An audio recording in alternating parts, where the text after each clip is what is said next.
त्यावेळेला महाराष्ट्राच्या निवडणूक आयुक्तांना आम्ही थप्पीनं पुरावे दिले तिथे, पण निवडणूक आयोग आणि आयुक्त एकही शब्द ऐकायला तयार नाही.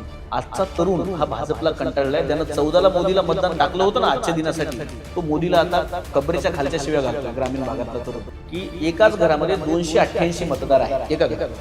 आणि हे घराचं यांचं तुम्ही डिटेल द्या. आयोगानं त्यांना काही उत्तर दिलं नाही. नंतर त्यांनी तिथल्या ग्रामविकास अधिकाऱ्याला पत्र लिहिलं आणि विचारलं की बाबा अमुक क्रमांकाच्या घरी किती लोक राहतात. त्या ग्रामविकास अधिकाऱ्याने त्याला लेखी उत्तर दिलं की 2015 नंतर ह्या क्रमांकाचं घरच अस्तित्वात नाही. मग ती 288 कुठं भूत राहत आहेत कधी. त्यामुळे निवडणुका अपारदर्शक आहेत, म्हणून भाजप जिंकते. तुम्ही विरोध करत असला तरी युवक मात्र भाजपकडे वळतोय, भाजपला मतदान होतंय, बऱ्यापैकी भाजपला यश मिळते. मग याच्यामध्ये काय? भाजपकडे युवक अजिबात वळत नाहीयेत. भाजपनं सगळ्या ज्या याद्या आहेत, आज मतदार याद्यांचा प्रचंड मोठा घोळ आहे. आम्ही महाराष्ट्राच्या निवडणूक आयोगाला, मी स्वतः त्या शिष्टमंडळामध्ये होतो, सर्वपक्षीय शिष्टमंडळ गेलं. त्यावेळेला महाराष्ट्राच्या निवडणूक आयुक्तांना आम्ही थप्पीनं पुरावे दिले तिथं, पण निवडणूक आयोग आणि आयुक्त एकही शब्द ऐकायला तयार नाही. त्यामुळे निवडणूक यंत्रणा त्यांच्याकडे आहे, बोगस मतदार त्यांच्याकडे आहे. अनेक ठिकाणावरती आता महापालिकेच्या याच्यामध्ये टोळ्या फिरत आहेत, टोळ्या, की आम्ही तुम्हाला निवडून आणू, आम्ही निवडणूक यंत्रणा हॅक करू असं सांगणार आहे. हे कुठून आल्या? हे सगळं भाजपची देण आहे. त्यामुळे निवडणूक आयोग त्यांच्याकडे आहे, यंत्रणा त्यांच्याकडे आहे, ईडी सीबीआय त्यांच्याकडे आहे. आणि शेवटी जर काही कमी जास्त पडलंच तर रिकाउंटिंगमध्ये मशीनमध्ये घोळ करून अनेक उमेदवार निवडून आणण्याचे प्रकार यावेळेला महाराष्ट्रामध्ये झाले. त्यामुळं भाजपकडे तरुण अजिबात वळत नाहीये. आजचा तरुण हा भाजपला कंटाळलाय. त्यानं 14ला मोदीला मतदान टाकलं होतं ना आजच्या दिनासाठी, तो मोदीला आता कबरेच्या खालच्या शिव्या घालतोय ग्रामीण भागातला तरुण. त्यामुळं तुम्हाला असं तुमचं जे मत आहे की भाजपकडे तरुण वळतोय, तर अजिबात नाही. निवडणुका जिंकतायत तर हो जिंकतायत, कारण यंत्रणा त्यांनी त्यांच्या पद्धतीनं वापरली. या निवडणुका पारदर्शक नाही आहेत.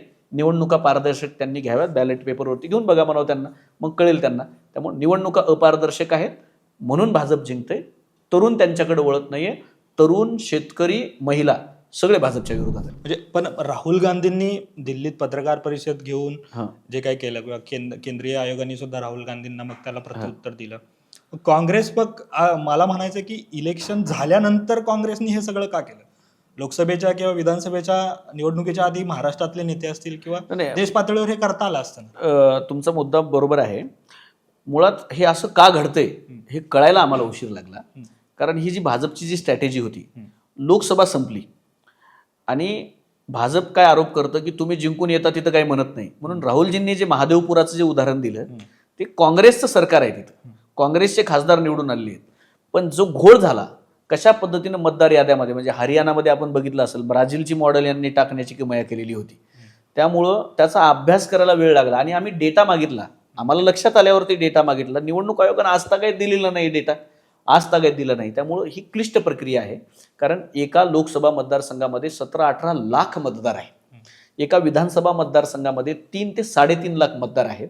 आणि त्यामधनं तपासायचे आणि वोटिंग किती होतं हा गणिताचा खेळ आहे. उदाहरण म्हणून तुम्हाला सांगतो की आत्ता आपण महापालिकांचं बघितलं तर 1 जुलैची यादी आपण वापरतोय सध्याला. आणि यामध्ये मुंबई पुण्यासारख्या शहरामध्ये 45-50%, 53% मतदान झालेलं आहे. म्हणजे याचा अर्थ 3 पक्ष लढतायत, 4 पक्ष लढतायत. तर त्यामध्ये एकूण मतदारांच्या ज्याला 15 ते 20% मतं पडतील, किती 15 ते 20%, तो निवडून येतोय. म्हणजे या देशातल्या 85%, 75% लोकांना लोकशाहीशी घेणं देणं नाहीये का? हा पहिला प्रश्न लोकांसाठी. दुसरा प्रश्न आयोगासाठी आणि समजून घेण्यासाठी. तर ह्या ज्या प्रक्रियेमध्ये मतदार याद्या आहेत त्या क्लिष्ट आहेत. आपण पुण्यामध्ये बसून बोलतोय तर तुम्हाला उदाहरण देतो. इथले एक अशोक बापू नावाचे माजी आमदार आहेत राष्ट्रवादी काँग्रेसचे, मला वाटते केसननचे आहेत ते. आणि केसननमध्ये त्यांनी निवडणूक आयोगाकडे एक तक्रार केली की एकाच घरामध्ये 288 मतदार आहेत एका घरात. आणि हे घराचं यांचं तुम्ही डिटेल द्या. आयोगानं त्यांना काही उत्तर दिलं नाही. नंतर त्यांनी तिथल्या ग्रामविकास अधिकाऱ्याला पत्र लिहिलं आणि विचारलं की बाबा अमुक क्रमांकाच्या घरी किती लोक राहतात. त्या ग्रामविकास अधिकाऱ्याने त्याला लेखी उत्तर दिलं की 2015 नंतर ह्या क्रमांकाचं घरच अस्तित्वात नाही. मग ती 288 कुठं भूत राहत आहेत का तिथं? तर असे पुरावे दिल्यावरही हे आम्ही स्वतः सांगितलं निवडणूक आयोगाला. निवडणूक आयोग काही म्हणत नाही. म्हणून लोक भाजपकडे वळत नाहीयेत. भाजप ह्या चुकीच्या यंत्रणा वापरून निवडणुका जिंकत आहे, स्पष्ट आहे ते.